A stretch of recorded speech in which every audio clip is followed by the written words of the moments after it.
So, hey there, listener. This is Do You Want to Make a Podcast? Yes, that is the name of the show. We just have a couple bullet points that we need to hit before we start. 1, there's a fireplace. It's fake. I've ruined everything. Wait, should we start over? Take 2. Hello, listener. You are listening to, because you're a listener. Take 3.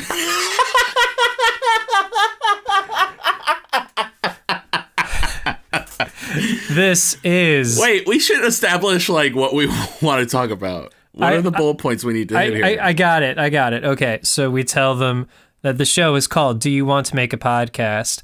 It is a fireside chat between two best friends who are on the hunt to create the perfect podcast. They have a lot of ideas, and they can't decide what they want to talk about. Okay. That's pretty much it. That's it. That's the synopsis. Then we'll plug the social media. Do we want to do social media? Yeah. So we'll tell them to follow us at Do You Want to Pod, all spelled out. That's Facebook, Twitter, Instagram. You can also email us at Do You Want to Make a Podcast at gmail.com. That's it. That works for me. Wait, I think we just did it. We did it. That was my plan all along. Oh, okay. Bye. Except hello, because now the show's starting. Yes, it is.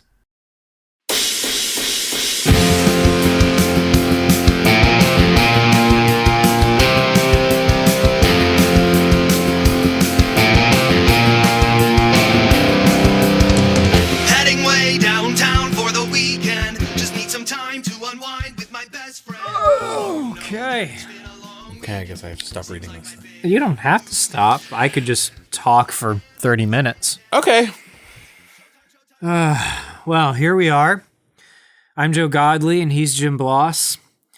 And we're here to make a podcast. The perfect podcast that involves Jim just reading articles and giving me the side eye as I keep talking.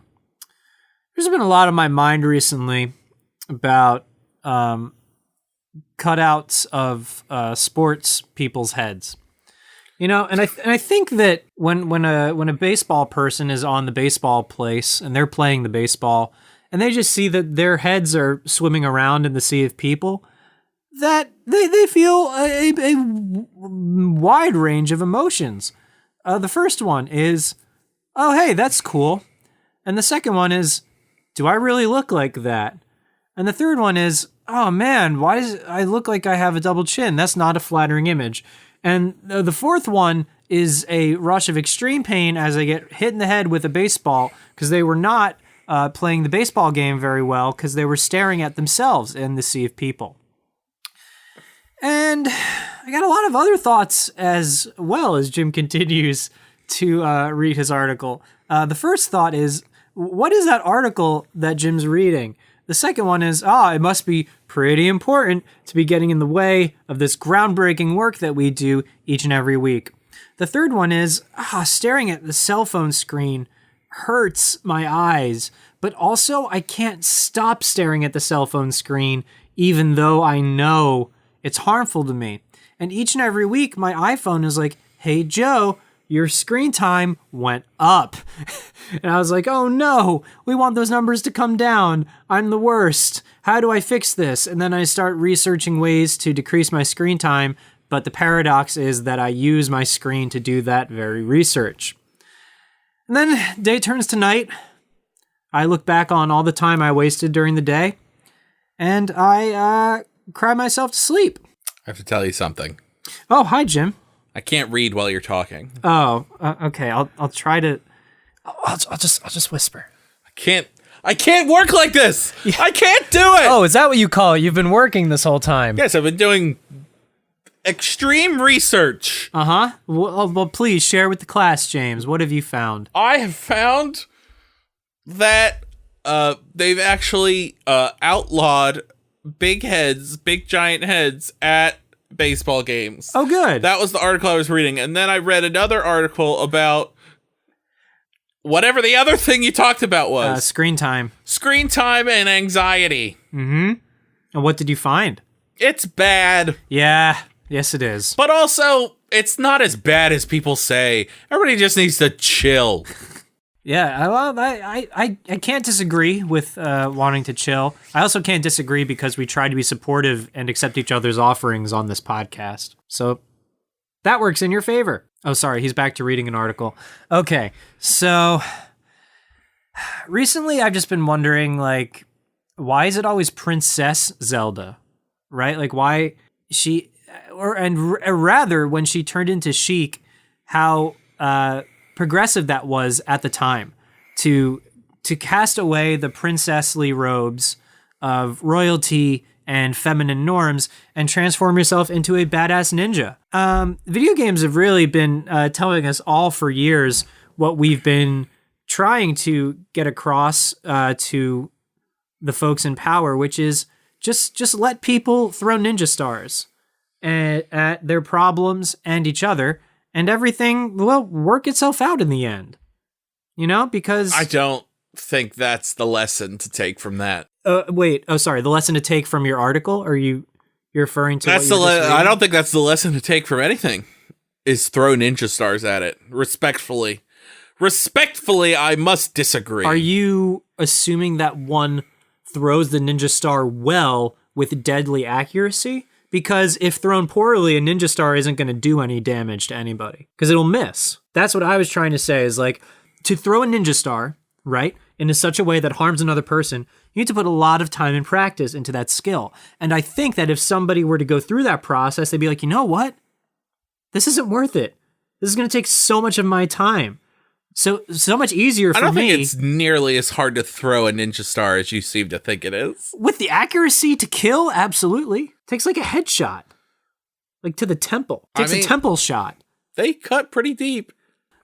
Okay, well, maybe you're Mr. Sports, Jim, but when I throw anything, it usually misses its target. I mean, true, they only do 1d4 damage in Dungeons and Dragons, but... That's what I'm talking about. But it still adds up. First off, most normal, basic level 0 NPCs only have, like, that much health. Well, then. So, I mean, like...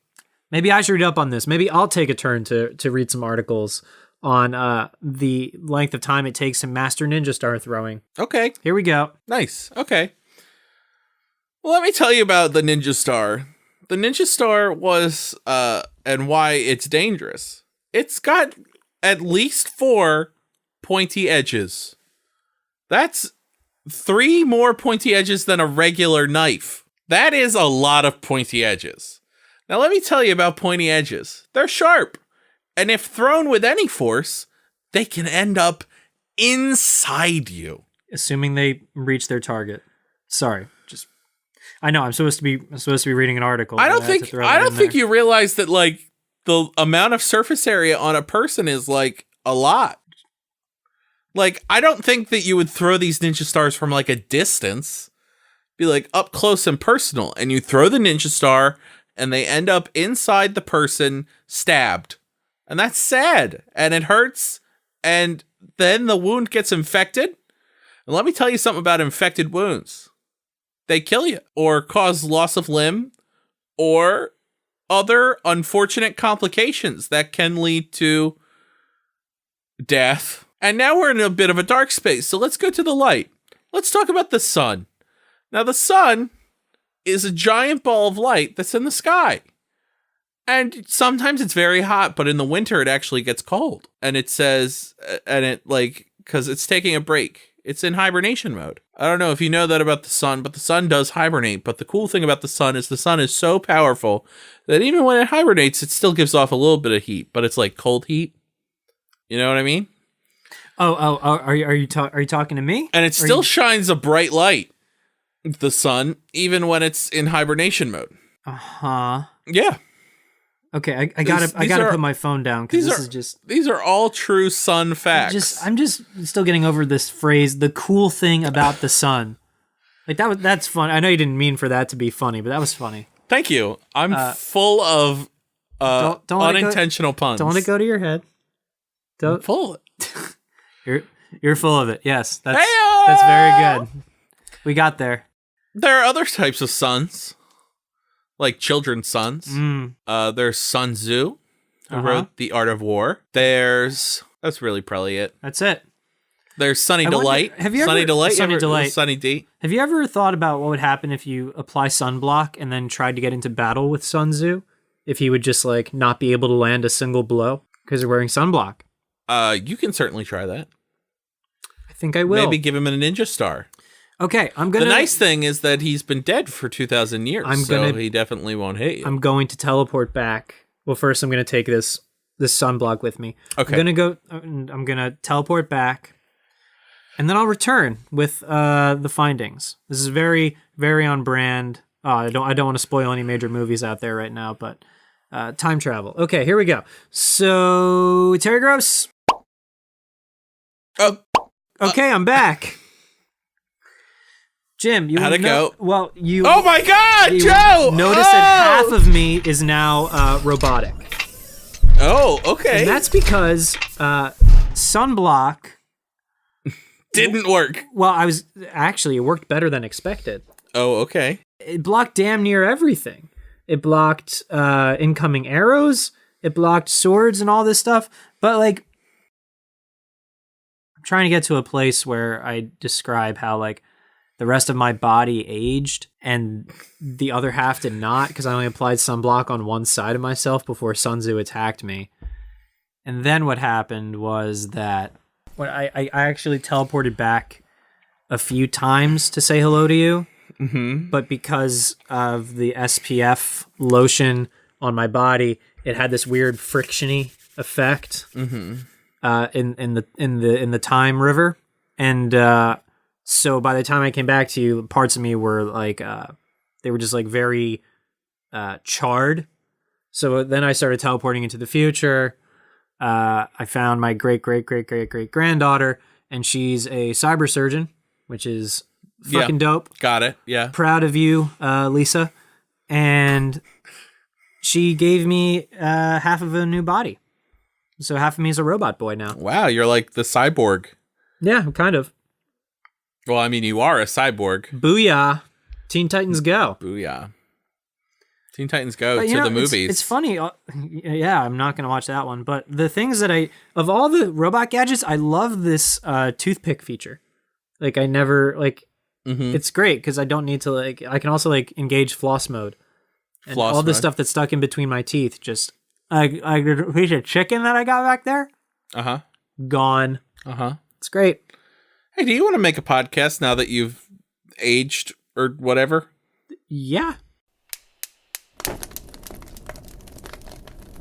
Absolutely. I would love that. Okay. It's been refreshing because I've lived like 5 lifetimes since I said goodbye to you with that whole sunblock joke.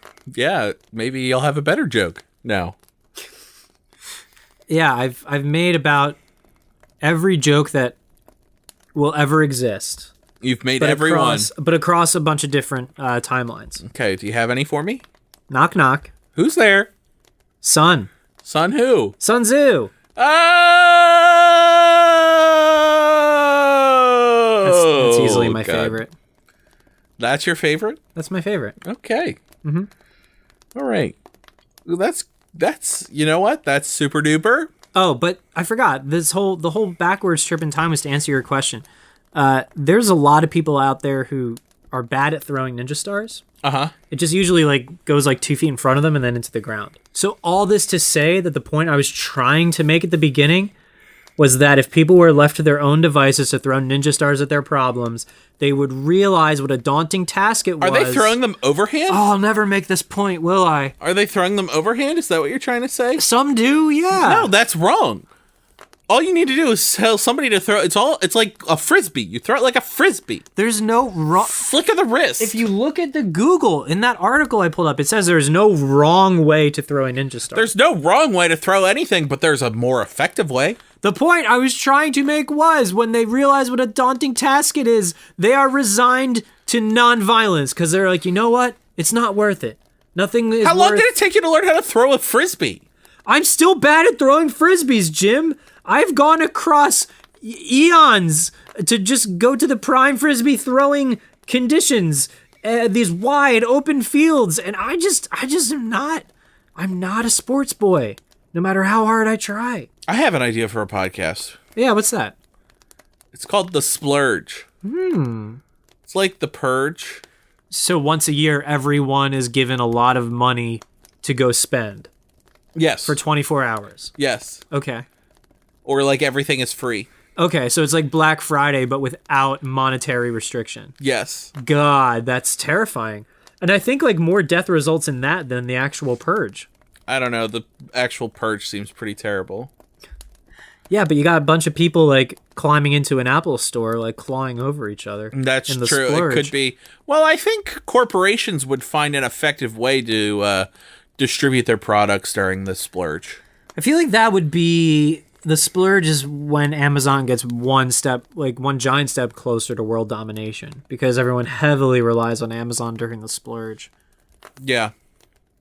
The splurge can also be the name of a masked wrestler.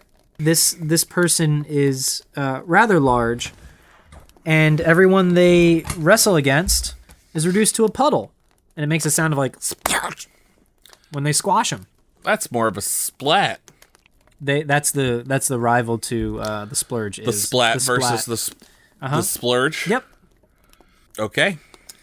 Yep. And the splat is obviously like the quick one that is small but fast. Mm-hmm. And also is completely flat, like Paper Mario flat. We're talking here, right? So he can just turn to the side, and the splurge like barrels past him. It's fascinating to watch. I bet it is. Okay, that's it for that. What ideas do you have? So I got a list here from another timeline. It's a podcast called Battle Chip. Battle Chip. CHIP. And this is where we review all sorts of potato chips. And we determine which one is the best. Mm-hmm. Okay. So I would say the front runner in my mind is a... Well, you gotta go in. You gotta go in with an open mind. Hold on. You gotta go in with an open mind. So let's determine our criteria. Crunchiness. Saltiness. Overall flavor profile. Flavor profile. Low residue on the finger. Oh, residue is so important. Is because it's not just a low residue is ideal. Is essential. Volume per bag, because we're looking at are we looking at individual size, or like are we going to be monsters and eat a family size bag by ourselves? I'm hoping the second one. We can do the second one if that's what you want. Hold on. All right. I had to yawn in the middle of that. Is dipability a part of this? It can be, but then then it comes a question of what dip? What dip? French onion, salsa, and if salsa, queso. What level of spiciness of that salsa? Yeah, you gotta. Well, these are all the things that get battled upon. Battle chip. We have to determine the optimal chip, and then once we determine the optimal chip, we must determine the optimal dip. And a dip can break the chip, quite literally, not just in terms of like right, exactly. ruin the taste. That's why dipability is an important dipability, durability of the dip. Right, exactly. Dipidurability. Dipidurability. Doug Dipidurability of Doug Dipidome, or the Dimsdale Dipidome. That's it. He'll sponsor the winner chip, or these chips just do battle in the Dimmadome. I also think name recognition has a lot to do with it. We want these because I'm sorry, but like Utz just has this like it doesn't do it for me. Well, I just imagine they're a little cheap. They're not gonna be the best chip. They're not. They're not gonna be the best chip. So like it really comes down to like, but here's the like Ruffles, right? Classic have Ruffles. Ridge chip. I love so much. Tostitos corn chips. I love so much. Two different chips. Are we talking corn chips or potato chips? We need to settle this. Well, we can set categories. We can do potato chip. We could do tortilla chip. We can do corn chip. We can do crisp. I don't think Doritos can really fairly compete because they're so... We can do... Well, there have become a number of Doritos sort of knockoffs. I just don't like Doritos that much, man. Like, the residue factor. I mean, the residue factor is high. It bothers me. Residue factor is very high for a Dorito. What other categories do we have? I mean, the only other thing is like Pringle style chip. Like, is really a crisp. It's technically not a chip. I don't know that I've ever heard these being called crisps before versus chips. I would consider Pringles a chip. So Pringle is not a chip how is that not a chip? because it is made from. This is a true fact.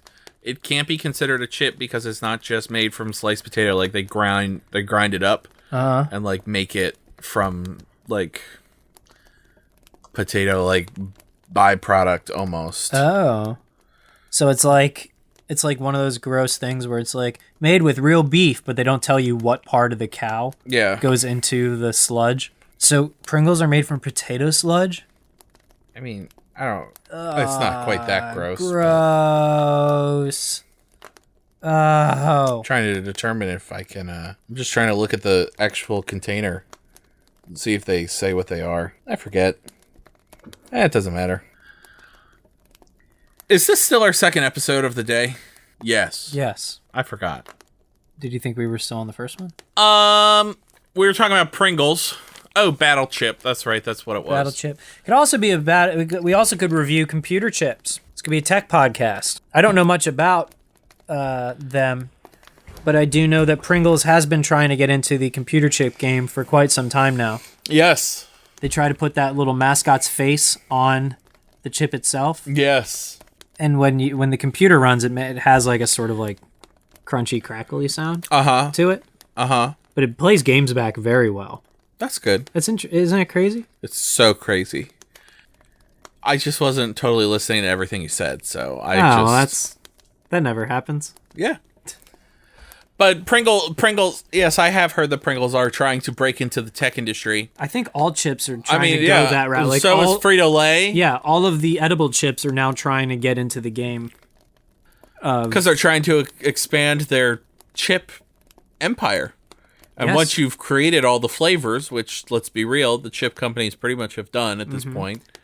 They're like... The next step is technology. Is to make other types of chips. Mm-hmm. Maybe Pringles is just going to buy, like, Qualcomm or, like, buy Intel or something. Yes. And then we'll have your computer will come in, like, a chip bag. You know, like a potato chip bag, and when you open it, you pulls out of the bag. I just think the imagery of that is silly. Yes. What you got on your list there? This is a podcast called Somebody That You Used to Grow, which is a podcast that reunites kids that were adopted with their birth parents. Aww. That's so sweet. Get it? It's somebody that you used to grow. Yeah. Inside of the person.